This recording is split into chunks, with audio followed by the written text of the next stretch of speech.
So the main event of this morning is the introduction of the PhysTEC Teacher of the Year for 2020. And before I do that, I just wanted to take a quick second and remind you of what the Teacher of the Year program is all about. So PhysTEC institutions make nominations for the Teacher of the Year selection process. And the requirements are that they have to be a graduate of that institution, be currently a full-time teacher with at least 3 years of experience, has spent a significant amount of time teaching physics during their career, and who has demonstrated success or impact on their students' learning, has inspired their students to consider a career in physics, or has made significant contributions to increasing the diversity, equity, and inclusion of students into the physics or broader STEM community. So I hope all of you at your institutions consider this process and consider nominating someone that you know. And it is a wonderful way to acknowledge both their accomplishments, but also their connections to your institution. So with that, let's all welcome the 2020 PhysTEC Teacher of the Year, Bouakham Sriri-Perez. Thank you so much. Thank you. We're gonna start by learning a little bit of Lao first, okay? And so, sabai, and so in Lao, sabai means it is well, all is good. And so when I say sabai, you also say sabai. So that is how we greet each other in Lao. Sabai. Sabai. Sabai. Thank you so much. Like, I could feel it in my heart because I have been teaching since March and nobody has turned on their camera or talked to me. And so this makes me feel so warm and fuzzy inside. I would like to share with you a couple of slides as to help me stay on track. And also visuals, I believe, are great. I did see my share button earlier. And oh, here it is. Thank you so much. And so, so this is a little bit about Lao. The photograph that you see there isn't of my family. It is of a family of another teacher who gave me permission to use the photos. But we lived in a refugee camp after the secret war in Laos, which the aftermath of the war. And so we ended up in Thailand, and then we resettled in the United States. But that was what life was like for me the first couple of years before coming to the United States with my family. And so what are my whys in doing what I do? And first of all, it's all about my family. I love them so much, and oh, I get so emotional when I talk about my family, and I just have the love for learning. But the main thing is the preparedness, because when you no longer have a country to live in, and you have to move your family away, you're a visitor. And that's what it was like growing up. So my dad always told us, we don't know how long we're going to live in the United States. So you need to love to learn, and you need to be prepared, and you need to take care of your family, because maybe one day we can't live here anymore, but wherever we go, because we've learned, we can survive. And so that preparedness was that drive for me. And obviously I eventually learned to love to learn, and that made that a lot easier for us. I went to Fresno State, and it's a commuter school, and I really love Fresno State and the physics department. As a pre-service teacher, one of the things that my professors did for me during instruction was check for understanding.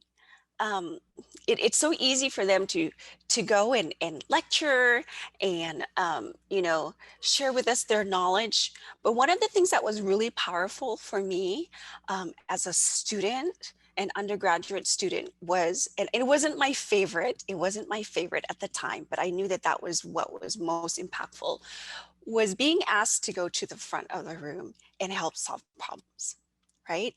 And my professors did that. I didn't like it, but I eventually learned um, to enjoy it because I knew it was part of the learning process. So those were the things. So that was really meaningful. One of my professors allowed me to retake an exam. And that was impactful for me as a teacher because I practiced that also in my classroom.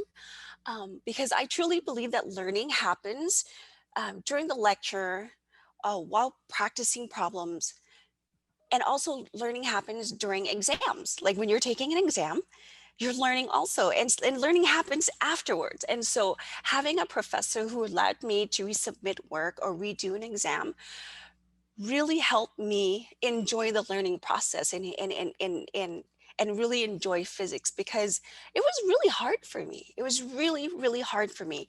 And but they were there for me. On the other side,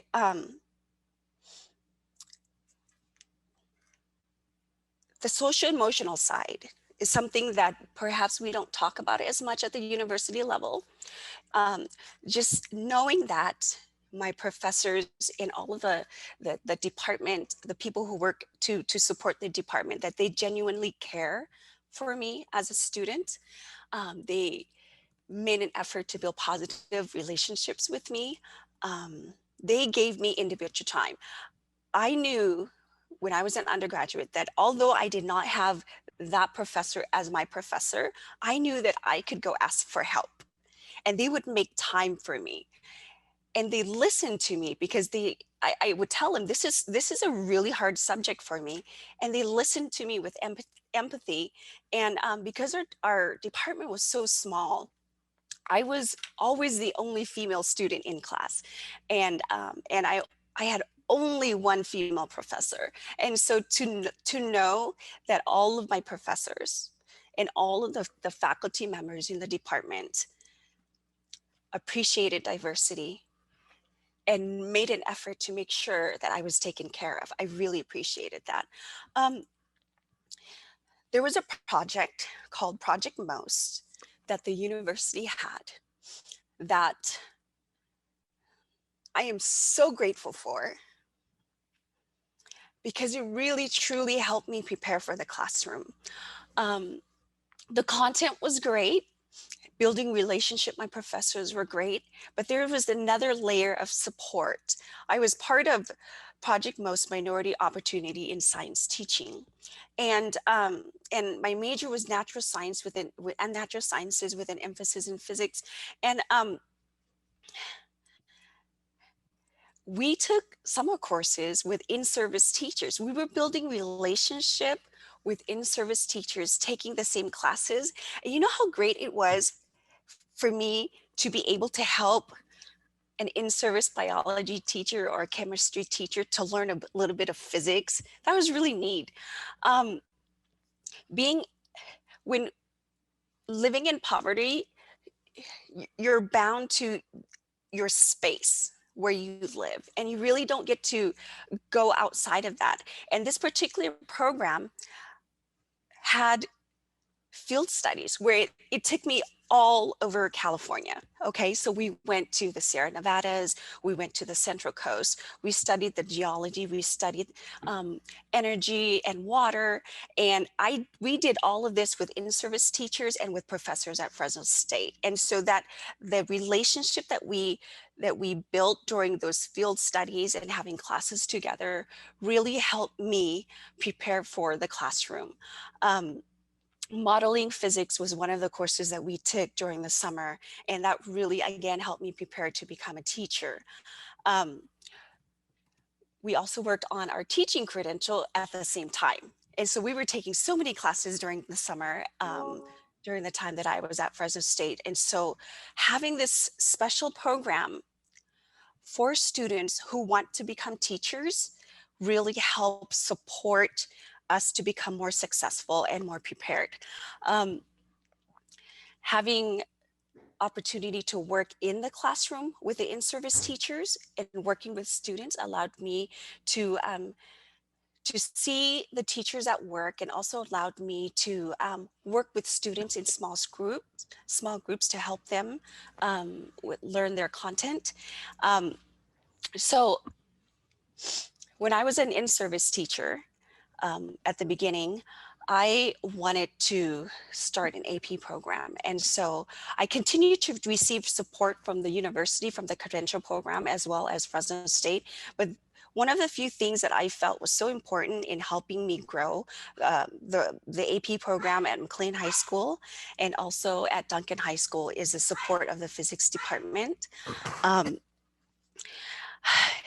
My professors took time to help me pick out a physics textbook. They helped me put a list together. I apologize. I'm the only one here, and my little doggy over there is barking. And one of my professors invited me to sit in his class, and he said, "You know what? You're going to teach this course, so why don't you come and sit in my class?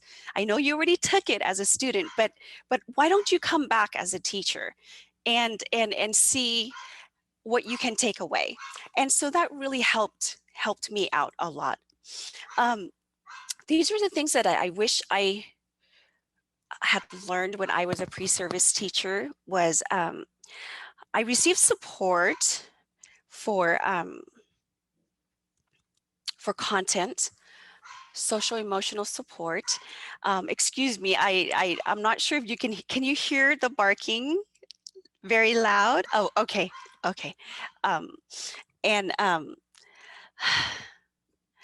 And I received so much support. But one of the things that I felt that I was lacking when I became a pre-service teacher at the beginning was just the workplace.